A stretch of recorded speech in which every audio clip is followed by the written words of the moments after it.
Welcome to the Connected Mom podcast, where we have real conversations, helping you to connect more deeply with God, more empathetically with your fellow moms, and more intentionally with your child. And by the way, we don't do guilt here at the Connected Mom podcast because we know that you are trying hard as a mama. And we want you to know that God is for you. He is not against you. And so we're going to dive into a conversation today that I'm really excited about. My guest today is a dear friend of mine, Carol McCracken, and she is the director of discipleship at Orange Beach Methodist Church. She is a Christian communicator, a Bible teacher. Get this, she's a wedding planner, which I personally think is cool. And she co-hosts the Your Daily Bible Verse podcast, as well as the Faith Over Fear podcast. And she's just delightful. And today we're going to talk with her about her story, which includes a special needs child and feeling a little bit isolated. So, hey, here's the thing, mamas. If you have a special needs kiddo, would you really lean in and listen? Because I think today's episode is really going to encourage your heart. So welcome, Carol. Thank you so much for having me on. It's a pleasure to be here. Hey, it's so fun to have you on. So, okay, let's start with your story. So tell us your story about the whole thing with parenting. Well, it's always fun to decide where to begin on this, but my story is a story of redemption when I didn't think it was going to be redemption. And that's why I really want to share it. But my husband and I were married for 8 years before our son came along. And we had 2 really good years with him. He was pretty and everybody loved him. He was the apple of everybody's eye. And suddenly at 2, things began to change. And we thought, okay, terrible twos. They all talked to us about it. But wow, we're really having terrible twos. And this progressed and we didn't know really what to do with it. He ended up getting kicked out of 4 daycares. Wow, that's impressive. Yeah, the record. He holds the record. It's like, oh my word. In fact, my mother was watching him one time when my husband and I were traveling, and she and he were looking out the window, and one of those little buses went by, and he goes, "Grandmother, see that?" She's like, "Yes." He goes, "I was thrown out of that one." I love that. Oh man. So we had a sense of awareness, but we ended up progressing through his life. We knew we had a really good kindergarten teacher, and the kindergarten teacher was watching him, and she's like, "Have you tested him for ADHD?" And I was offended. I should have figured it out with all of the other caregivers that he couldn't get along with. But you don't want to think about that with your child. They're just not trying enough. It's not my child. But she was very, very loving about it. She's like, "Carol, if you look at him, we have a classroom that's supposed to be stimulating. It's supposed to be encouraging, but he takes his little chair and he turns his back to all the stimulation. And he is self-selecting, I think, and he is screening things out so that he can concentrate." So sure enough, he was ADHD, and she worked with him great. We found out he's a really smart, intelligent child, and we knew he was gifted. And by the time he got to 3rd grade, he went to a special school for gifted children, and they took a picture of him, and he was teaching string theory on the chalkboard to fellow third graders. What do you do with that? How do you parent that? So when puberty hit, we began to have a really tough time. Connor was doing things that even he didn't understand. And we knew, okay, this seems to be way more than ADHD. He was to the point where he was scaring us. And when you love your child deeply, what do you do when he's not like all the rest of the children? And it was scary. So we found a doctor We went through several, and we finally landed on a doctor that had some of the same things that Connor ended up having. And puberty was messing with his hormones, basically, is what we found out. And Connor was diagnosed not only with ADHD, but with Asperger syndrome, with something called cyclothymia, which is a mood disorder, and Tourette's. Mm-hmm. All four of these things, and the doctor told us the major thing is that his cyclothymia is going to cause, at any moment in time, without any warning, his chemicals can all drop, and that's what's happening. That's what's happening with him. So it was a long journey. We were brokenhearted. I can just remember weeping with my husband, but yet there was also this sense of relief, because it was like, well, now we know what we're dealing with, at least. Yeah, yeah. And there are a lot of kids with ADHD, and most often they're very intelligent, you know? Yeah, yeah, yeah. The thing with Connor was that he was so smart, but he had no social skills to go along with it. So when he made a decision, it was usually wrong. So we basically were learning a foreign language of how to treat him so that he would be comfortable. And I went from letting all of my hopes and aspirations for him go out the window, because I just wanted him to be happy. What you want for your child, no matter what. But unfortunately, my husband and I kind of disagreed on how we should handle him. We both wanted what was the best for him, but there's no book written on it. What do we do with it? He thought I was too easy on Connor. My husband, I thought he was too hard on him. What do you do? How do you come together? And so we got dysfunctional. There's just no two ways about it. We got dysfunctional because Connor was making decisions, and he shoplifted. He and I don't mean to scare anybody, because it all turns out well, but Rich and I went out to dinner one night. We were remodeling, we were adding on to the house, and we came back, and he had taken a BB gun and shot all the windows out of the house. Why did you do that, my son? Nothing was wrong when we left. Nothing. He kept telling us, I don't know. I don't know. And our wonderful doctor is, he really doesn't know why he did this. So I just didn't want to feel anymore. I just didn't. So I began to drink wine. And let me tell you, to feel numb sometimes instead of waiting for the shoe to drop all the time was preferable for a little while. Only when I wasn't drinking wine anymore, the problems were still there. So it solved nothing. So nobody ever starts out to be an alcoholic, but it's prevalent in my family, and I succumbed to it. I abused alcohol. So, and we don't share those things. We isolate. We don't want to show everybody our dirty laundry. And I'm the Bible study teacher. What would people say? Yes, yes. So that was complicated. So what happened between you and your husband? We ended up separating. Okay. Yeah. And, a lot of times, Carol, when there is a special needs kiddo in the home, um, there is a lot of friction, and I think so.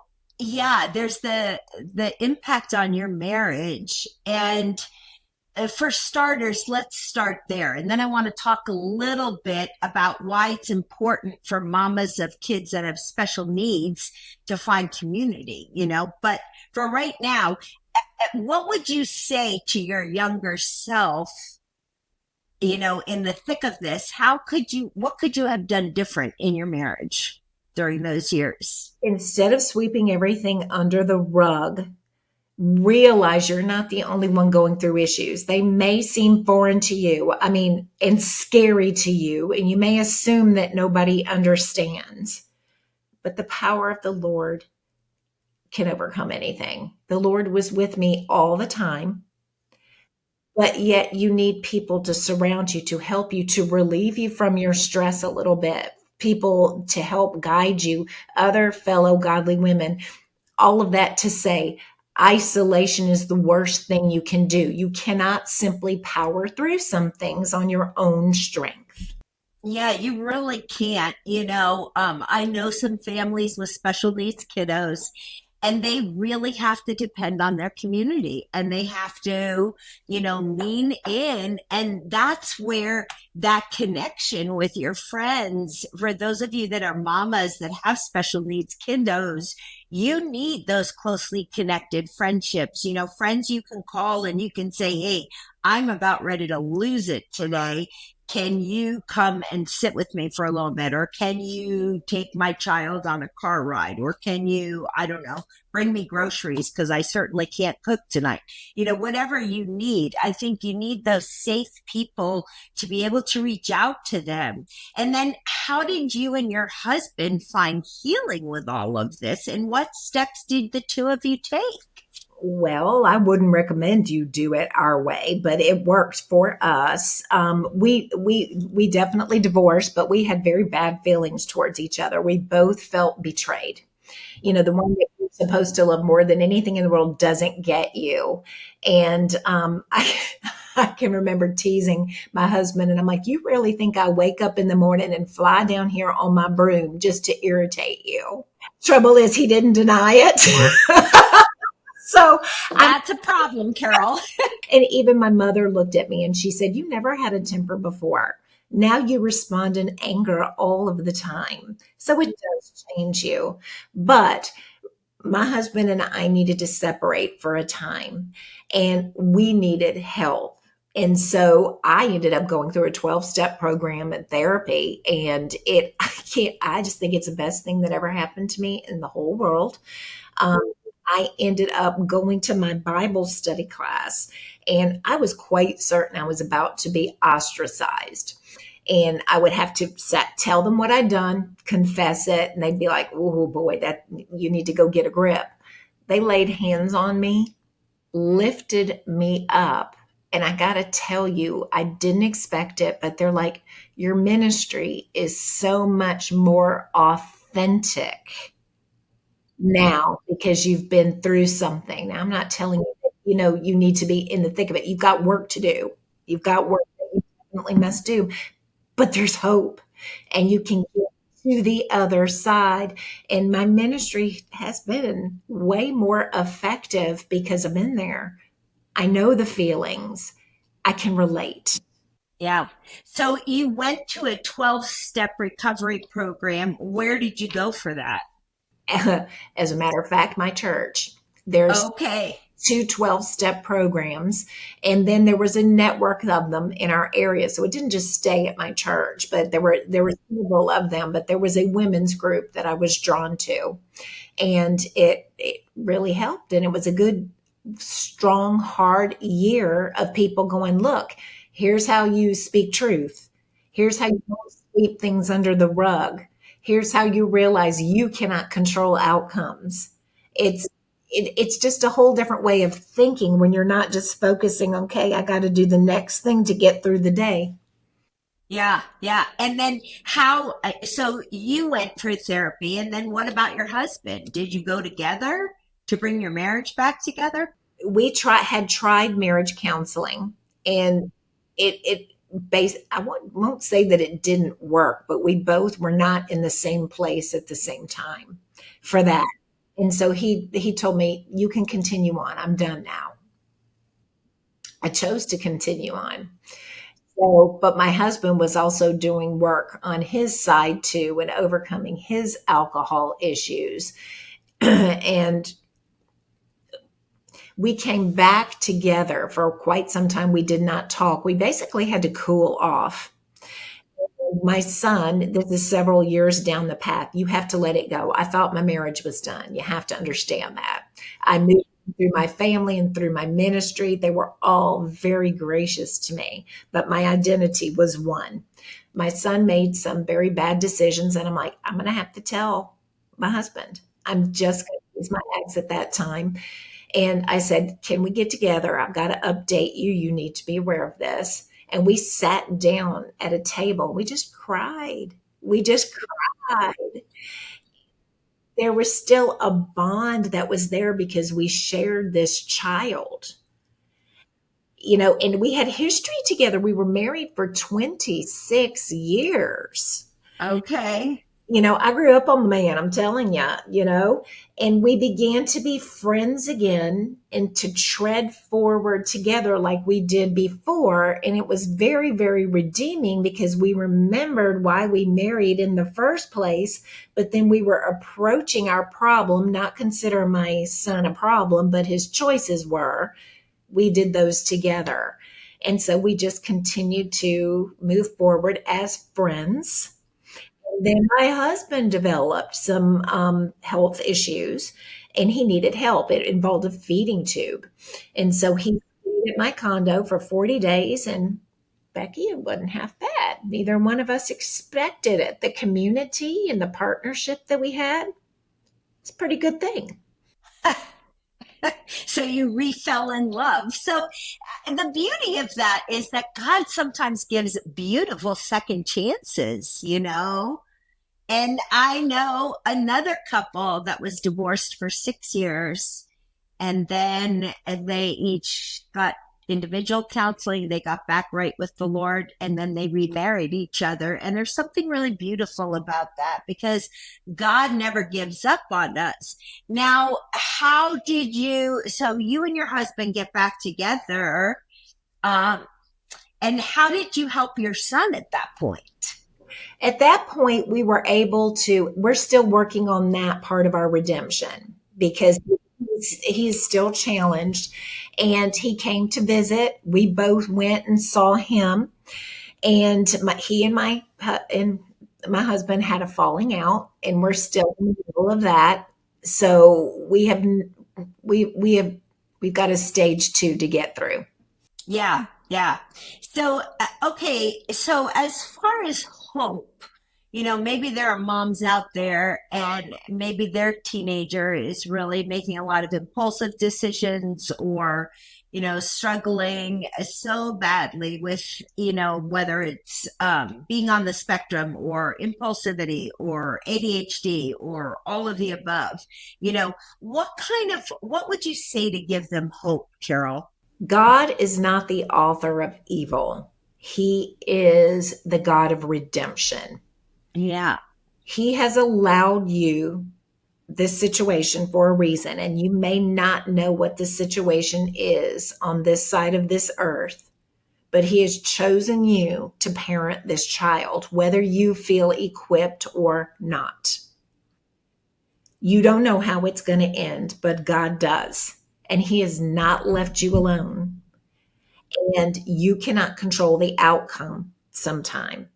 Your strength is not enough, but the strength of the Lord's is, and He will guide you. My story is not done yet. I just told you we're in the second stage of trying redemption with Him. Just don't give up. Cover your children with prayer. Have people pray for you so that you know the words to say, the guidance to say. You have to be comfortable with not knowing, but know that the story is not over.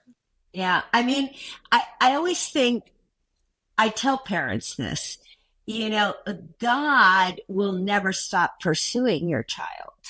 No matter how far off course they've gone, he is more in love with your child even than you are. And so when our hearts are just bleeding and we feel like we can't take the next step, we can be reassured that God is still pursuing that child and he is still sovereign, and he can take the worst mess and turn it around. And I think what's beautiful, Carol, is that he took the mess that was your marriage and he turned that around. He took a Bible teacher who had become an alcoholic and helped her get sober and keep teaching the Bible. But there's such beauty to the authenticity of that. And I think as I've been listening to you, what I hope our mamas are getting is, first of all, you got to be authentic. If you're having a really hard time with your kiddo, tell somebody, open up, find those godly women that are around you who aren't going to judge you, but who are going to come around you and pray and be a support network for you, you know. And if you're tempted to numb your pain, tell somebody and instead make a different choice, right? And that's easier maybe said than done. You know, what would you say to the mama out there who realizes, okay, I'm not anesthetizing with alcohol, maybe she is, but maybe she's anesthetizing in another way. You know, maybe it's through Netflix or through social media or through shopping, you know, and she's just trying to numb the pain. What would you say? You I can't just sit here and tell you to stop, because if you have never been controlled by a substance before, you cannot understand the addictive powers associated with it. How can an intelligent human being be controlled by a substance? If you haven't been there, you can't even describe it. That's one of those things. You need some help. But you're not the only one that's ever gone through it. That kind of thing is very, very isolating. And I got to tell you, when I went through my 12-step program, reaching out finally, there's so many more people like me that understand, but there's many different ways to get. It's a slippery slope because I did not decide, hey, Becky, guess what? I think I'm going to be an alcoholic today. Yep. You know, I would not have picked that. I would not have done that. But it's so easy to do, to try to unplug, to just quit feeling the feelings. But self awareness is key. You know if something's wrong, you know, and people understand it. You're not alone. That's the whole thing. You are just using the wrong thing. Yeah, yeah. And I think those words, and this is actually a pretty good place for us to end, Carol, is for you to know you are not alone. First of all, Jesus is the one who said, I will never leave you nor forsake you. He will always be there. Second of all, if no matter what you're struggling with, I guarantee you there's someone else on the planet, probably in your neighborhood, maybe even one of your closest neighbors or friends at church, who's struggling with the same thing. So we may as well get real with each other and be authentic so that we can enjoy the community that God meant us to enjoy, so that we don't have to live these isolated lives, and so that we can find those who can come alongside of us and encourage us in our faith. And if you take those steps towards authenticity, chances are God's going to use you in someone else's life as well, just like Carol here, right? I mean, you're now reaching out to thousands of others who have needed to know that they're not alone. Well, it becomes your ministry. That's the thing. You really do understand it. God has a purpose in all of your pain, and you can reach other people. Therefore, by me sharing my story here, hopefully somebody else who is feeling just as isolated, just as proud as I felt that they're going to power through, won't do that. I don't do it. Okay, if our listeners say, you know what, I really need to talk to this woman because I'm there, I'm feeling alone, I'm having a glass of wine every night and I can't get to sleep without it, or I'm on the internet all the time, where can they get in touch with you, Carol? My website is carolmccracken.com. I'm on the socials. Instagram is Carol Ogle McCracken. Click on, let's chat. We can be as private as you want to be. There is also, with our Faith Over Fear podcast, there is also a support group that's associated that. It's a private group on Facebook, and we have a lot of people coming in through that. That is great. Well, friends, I hope that you are going to reach out to Carol if you're struggling. Listen, don't do the journey alone. That's the whole reason we chose this title, The Connected Mom Podcast, because you need to be connected to God. You need to be connected to friends and close other, mentors and people who are going to lead you closer to Christ. And you also need to be connected to your child. So don't do this journey alone. Take a lesson from Carol's beautiful story and reach out to somebody today. And maybe that somebody is actually Carol. And you can just say, hey, Carol, Carol, I would love you to pray for me. So thanks for joining us today on the Connected Mom podcast. And hey, we are headed into a special season of the Connected Mom podcast. We're going to try something new that we haven't tried before. We're going to do the book club season over the summer of the Connected Mom podcast. And we're going to be doing the book that I recently wrote called Cultivating Deeper Connections in a Lonely World. So gather some friends. You'll be able to listen to a podcast. The podcast is only going to be like 10 to 15 minutes long, but then you can have great conversations around that book and just enjoy your summer with your friends. So I hope you'll join us for that special season for the Connected Mom, and we'll see you then. Thank you, Carol, for being our guest today. This was incredible. Thank you for having me. It was great.